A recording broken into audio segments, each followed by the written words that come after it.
Hey guys, I'm here at the Buzz Conference and I'm super excited to go on stage and speaking about building your equity portfolio and increasing the number of properties that you're going to be purchasing in 2023. Pretty close. It is panelists Sahara Mahmood, Alex Hill, and Danny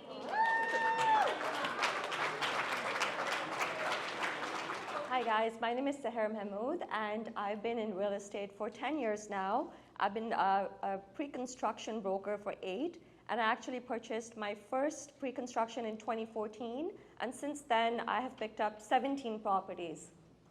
So my goal is pretty much to try and pick up, 2 to 3 per year. And because I'm in that pre-construction industry, I see all the deals first. I have a lot of projects that come to me, so I'm able to decipher what's the best one for myself and my clients, and that's pretty much been my strategy. What appeals to you about those types of properties, and why did you kind of lean into that space? Because with pre-construction, they're not built for 4 to 6 years. You put down your deposits, and by the time it's built, if the circumstances change, you can do what's called an assignment, take all your profits and walk. So it's kind of like a very passive, but also a very flexible method of investment. You don't have to worry about getting a mortgage today. Floods in the basements or tenants calling you that the toilet is broken and so forth. Everything is very self-managed by property management and covered in a Tarion. So it's very, very hands-off, hassle-free. And for myself, I'm busy selling, like I was saying, as an investor. So I want to invest, but I want to focus on my business. So it's been a very, very easy, passive way to invest for me. I think I understand why you and your team sold over 400 pre-condos last year. Yeah, our team sold 450. Yeah. And then Alex, for yourself, you're a little bit of a mixed sort of portfolio, correct? Yeah, I've done pre-construction. I'm big on the duplex conversions. One of the things that I want to preach, and it's good to preach to young clients, people trying to get in the market. I love the idea of the duplex conversion because it's so much more affordable. When I bought my first property that I was going to move into, my mortgage payments were $1,900 and I rented my basement for $1,400. So having that cash flow monthly just allowed me to do so many other things, and it kind of takes the stress away from paying your bills. I don't need all that space. So we'll get into all 3 of those different avenues, but that's kind of how I approach it. How do you guys all fund your investments? And let's maybe specifically talk about your first 3. Yeah, because inevitably it gets a little bit easier as you build your portfolio, but how did you lock in the first 3 from a financing standpoint? I'll start with you. It all depends. It's whatever we work out, every joint venture has been different. There's been some good, there's been some bad, and each time we've learned. So there are some that we put no money into, but we put our time and our knowledge into doing it, where there's other, we go 50-50. Amazing. So it sounds like, Sahara, you're a little different with pre-construction, but for the most part, what I'm understanding is a lot of your growth from 2 to 5 was through refinancing or pulling out equity through a home equity line, which is something I've done as well. The cottage that I purchased in Muskoka paid for my ski chalet in Blue Mountains just exclusively through appreciation and a refinance. So it's one of those things where once you get the first few moving, and clearly you guys can attest to this as well, you can leverage your assets to build your portfolio and build more assets. So that all sounds well and good, but getting started is the tough part. So how did you guys learn all this? I know, being in the real estate industry, we learn this kind of as we go and, lean on our mentors and our coaching programs, but how did you guys get that sort of foresight to think, I want to lock in pre-construction, I want to get into JVs and the BRRRR method, I want to, house hack or get into the Airbnb space?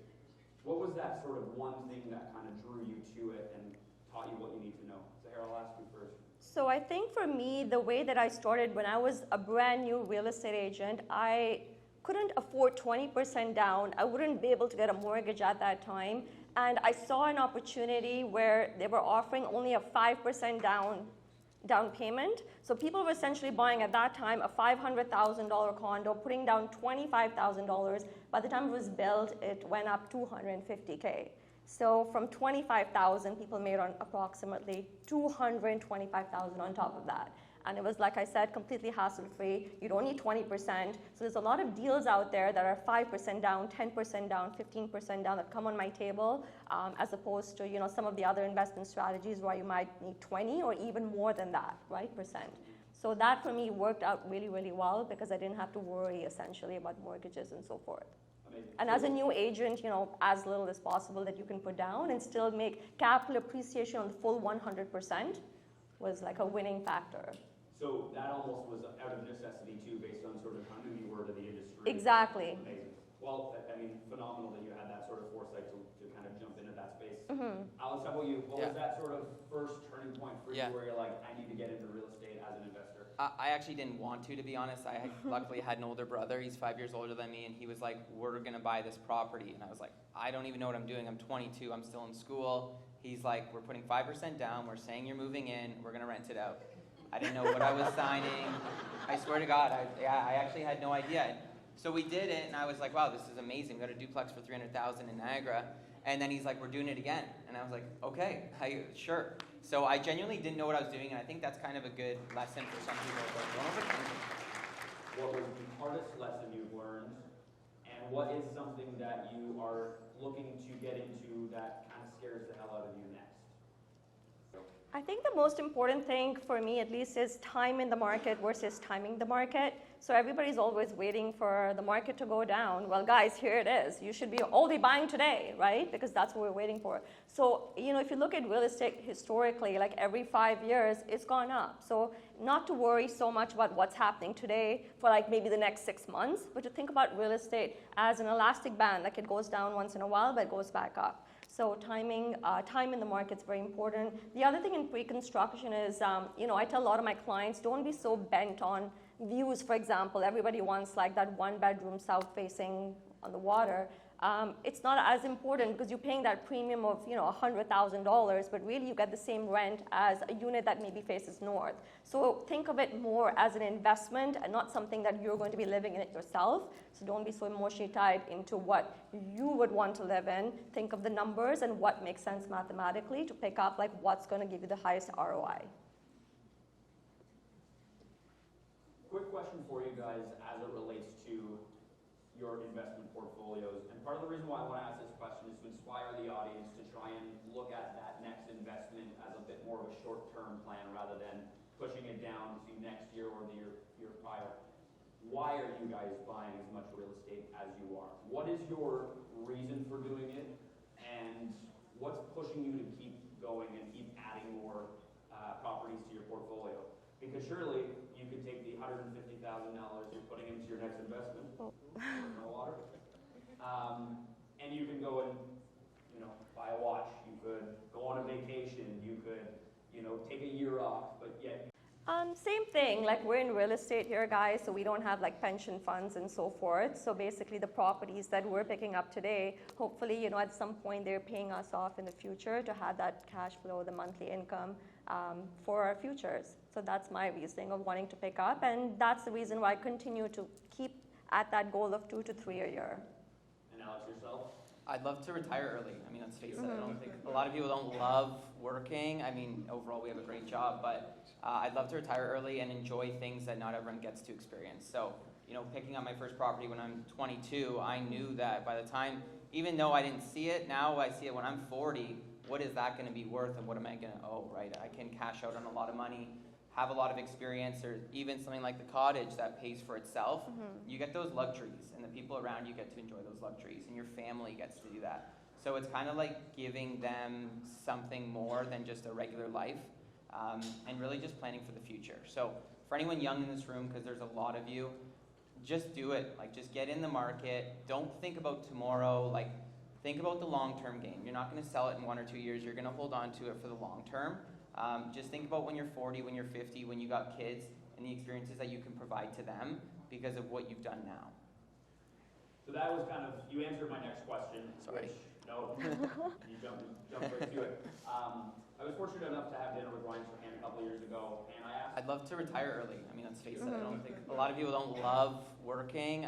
Overall we have a great job, but I'd love to retire early and enjoy things that not everyone gets to experience. So, picking up my first property when I'm 22, I knew that by the time, even though I didn't see it, now I see it when I'm 40, what is that going to be worth and what am I going to owe, right? I can cash out on a lot of money, have a lot of experience, or even something like the cottage that pays for itself. You get those luxuries, and the people around you get to enjoy those luxuries, and your family gets to do that. So it's kind of like giving them something more than just a regular life, and really just planning for the future. So for anyone young in this room, because there's a lot of you, just do it. Like, just get in the market. Don't think about tomorrow. Like, think about the long-term game. You're not going to sell it in 1 or 2 years. You're going to hold on to it for the long term. Just think about when you're 40, when you're 50, when you got kids, and the experiences that you can provide to them because of what you've done now. So that was kind of, you answered my next question. Sorry. Which, no, you jumped right to it. I was fortunate enough to have dinner with Ryan Strahan a couple years ago, and I asked him a piece of advice for first-time home buyers or first-time investors, and he basically said what you just did, Alex. He said, buy something small that's not going to kill you, and move up from there. Something a little bit bigger, but that's still not going to kill you, and then move up to the next one. And I think that's important as you build your portfolio to not get kind of trigger happy and say, oh, this is easy, we can go crazy and, you know, buy the wrong investment or something that's a little bit out of reach.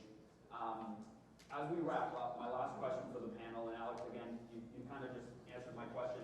Yeah. What's your one piece of advice for the audience to implement moving forward to either buy their first investment property or their next investment property? Sahara, I'll let you go first. Yeah. I mean, I touched on it, but essentially, I mean, just do it and don't overextend yourself. Be cautious. Make sure you have a little bit of a backup fund or a partner that's there with money should anything change, like what has just happened in the market.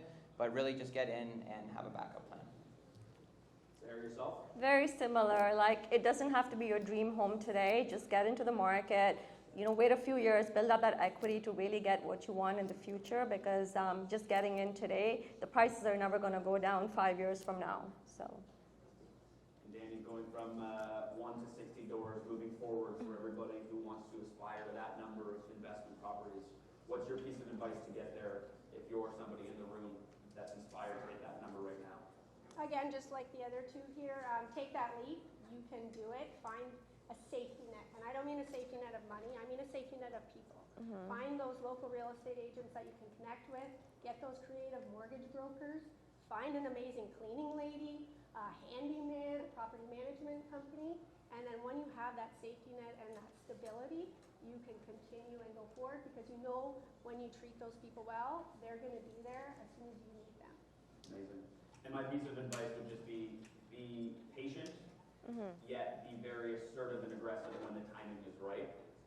Things move quickly in our industry, as everybody here knows. Maybe not right now on the listing front, today's market, but yeah, be patient and wait for the right opportunity. But once that comes, jump right at it, because I think that'll make the difference of a good investment and something that just seems okay.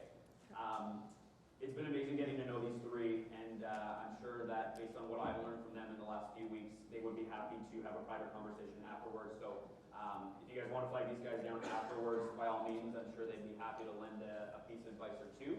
But thank you guys for tuning in, and I think we're looking at coffee and cookies now?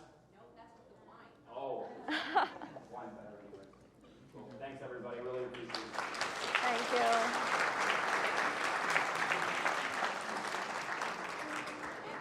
And for anybody that wants to follow Cody, it's interesting because he's also been working on some investment properties that he's been renovating. And it's been fun watching his renovation processes and how he deals with renovation. Hi, how are you? Good to see you. Good to see you too. How's it Well going? done. Everything is good. Have you been here all day? Yeah, Oh, okay. It's like 9. Oh, good. Yeah. Oh, very, very good. I just got here.